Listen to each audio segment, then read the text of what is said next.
আমি আছি বগুড়ার তিন মাথা ফ্লাইওভারের একদম শেষ প্রান্তে, যেখানে সকালবেলা একটি দাঁড়িয়ে থাকা ট্রাকে আরেকটি ট্রাক আঘাত করলে ঘটনাস্থলে কিন্তু দুইজন, পরবর্তীতে আরেকজনের মৃত্যু হয়। আর এই সামনের ট্রাকটি এখানে মূলত দাঁড় করানো ছিল। এটা তো স্পিড থাকে গাড়ি ফ্লাইওভারে যখন ওঠে, সেই জায়গায় এই ট্রাকটি দাঁড়িয়েছিল এবং পেছন থেকে ওই ট্রাকটি ধাক্কা দিয়ে তাকে কিন্তু প্রায় 15 থেকে 20 মিটার কিন্তু তাকে এখানে নিয়ে আসে এবং ইন টোটাল 3 জনের মৃত্যু হয়েছে। আপনারা জানেন বিগত 2 দিন আগে কিন্তু এরুলেতে ভয়াবহ সড়ক দুর্ঘটনায় 7 জন এবং সেই দিন বিকেলে আরেকটি সড়ক দুর্ঘটনায় কিন্তু 2 জনের মৃত্যু হয় এবং প্রায় 17 জন আহত হয়। এবং তারই 2 দিন পরে আজকে আবারও দেখেন এই ট্রাকটি ঠিক ওইখান থেকে ব্রেক করার পরে গাড়ি ছেঁচড়ে চলে আসে, এই যে এদিক দিয়ে এসে এখানে ধাক্কা দিলে এই ট্রাকটিকে নিয়ে সামনে চলে যায়। খুবই ভয়াবহ অবস্থা আপনারা দেখতে পাচ্ছেন। এখানে মানুষের রক্ত এবং ব্রেন কিন্তু পড়ে আছে। আসলে ফেসবুকের কিছু রেস্ট্রিকশনের কারণে আমরা দেখাতে পারছি না।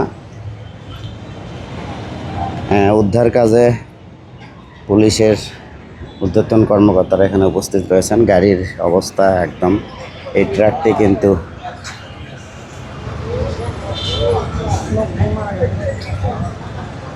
এই হলো গাড়ির অবস্থা।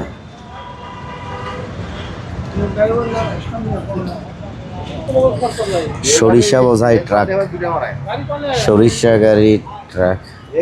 গাড়িটি ফ্লাইওভারে ওঠার সময় চাকা প্রবলেম হয় এবং সেটা চেঞ্জ করতেছিল এখানে দাঁড়িয়ে থেকে, এবং চেঞ্জ করার সময় পেছন থেকে ধাক্কা দিলে এই পিছনের ট্রাকটি ধাক্কা দিলে এই সামনের গাড়ির ড্রাইভার হেল্পার দুজনেই ঘটনাস্থলে মারা যান। মূলত তারা এই গাড়ির চাকা চেঞ্জ করতেছিলেন এবং পেছন থেকে ধাক্কা দিলে এই মর্মান্তিক সড়ক দুর্ঘটনাটি ঘটে।